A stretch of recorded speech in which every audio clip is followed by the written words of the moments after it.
You ready? G'day guys, welcome to another episode of On Point. Sorry, I was fucking yawning when you did that. You what? I was yawning. You should have blamed it, who cares?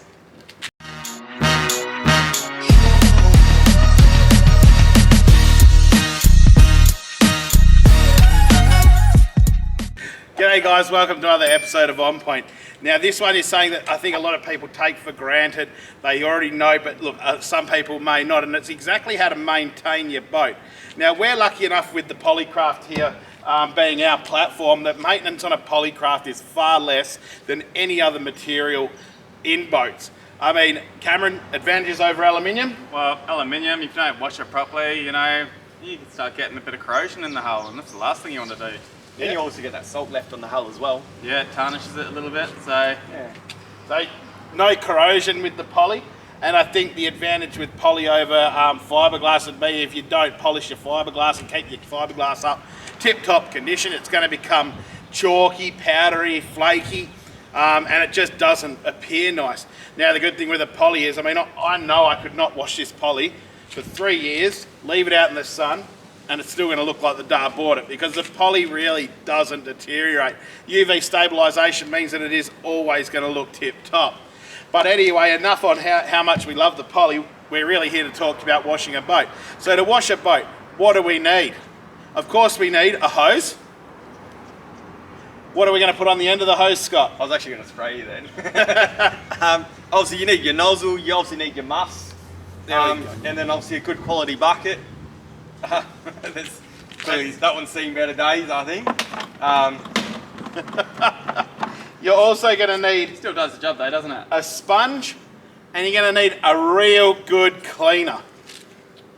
Sorry. Let me get to work. But guys, we're just going to run you through how basic this is and how important some of these steps may be. I mean, I don't think in my time doing this, a lot of people, they really don't understand the importance of simple stuff like flushing your motor and really the benefits that it has.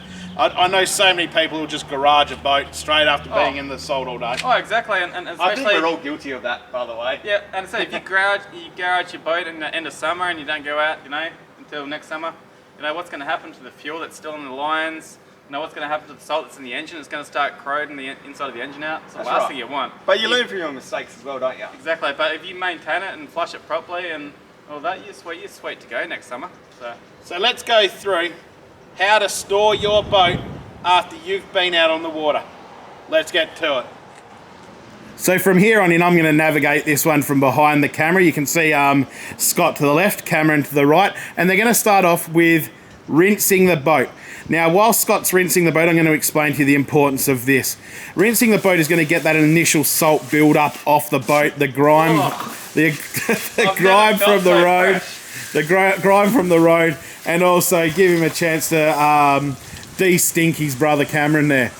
But I mean, as you can see, Scott's going to go through the whole boat doing this, okay? Not just the external and not just the stainless parts and so forth. And then while Scott's finishing on this side of the boat, Cameron is going to start there with the cloth and really start rubbing it down. Now, you don't need much soap in there. As you can see, it's sudsing up a little bit, but you don't want a huge amount of suds. And the reason you don't want that huge amount of suds is because it's going to get in your carpet and become an absolute pain to get out. Now you're going to see Scott starting to pop some hatches in a minute, and that's because inside the poly, of course, you do get some build up in those hatches, but usually dust and so forth.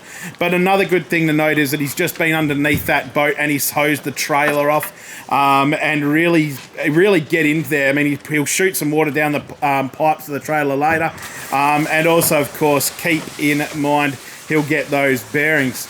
And the bungs are out. And the bungs are out. That's quite important. A lot of people really like building, putting the bungs in and building up a big backlog of water.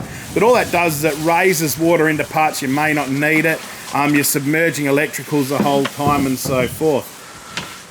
Cameron there, of course, now washing the cowling. Now the cowling, make sure you're using a really soft cloth with this, because unlike the poly, the cowling of the Yamaha isn't as strong and will scratch really quite easy. Now I'm not talking big gouges, but at the end of the day it'll have swirl marks in it and so forth. Now Scott's washing that echo sounder there, as you can see, and you saw he only hit it with a half mast, and that's so he doesn't push water into the electricals. And of course, then you just saw, as you saw Scott, he was rinsing the soap back off the boat. So I'm going to cut the scene here, and then we're going to I'll put the camera around closer to the back of the boat to get what's going on down in the transom. Right, so next what we're going to do is we're going to come around to the power plant, the bit that gets you home, and that's the mighty Yamaha. And we're going to get to the flushing of the outboard. So I'm going to let Cameron and Scott take rein here. They're going to tell you exactly what's going on. So pretty much get the muffs. You got little breathers on both sides. It's very important to put the muffs over that, because if you run the engine dry, it's no good. You always need to lube it up a little bit. So we'll put the muffs over the back of the engine. I'll take the hose off Scott's. Put that on. We start her up. Make sure they're nice and secure. Go around to the engine. Give it a start.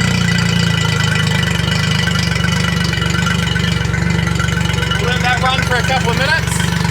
Give it a good old flush. Put it in gear, out of gear.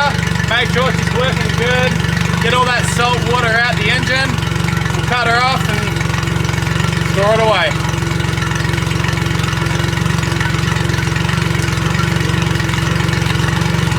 Now the other thing you want to watch out for here is that, of course, the telltale, which Scott's going to point to next, is flowing very freely. And I mean, you can see the propeller spinning there. That's quite okay. It's not in gear, and I don't suggest whacking it in gear whilst people's legs are too close. The boys, as Cameron said, will put it in gear just to make sure that everything's nice and right, which he's climbing up to do right now, I've just seen. Okay, there we go.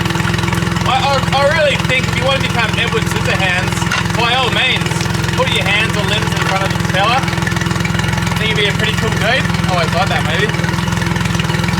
Yeah, that's not recommended, Cameron. No, it's probably not, no. Don't follow his instructions. I'm pretty happy with that, eh? So we're going to cut it up.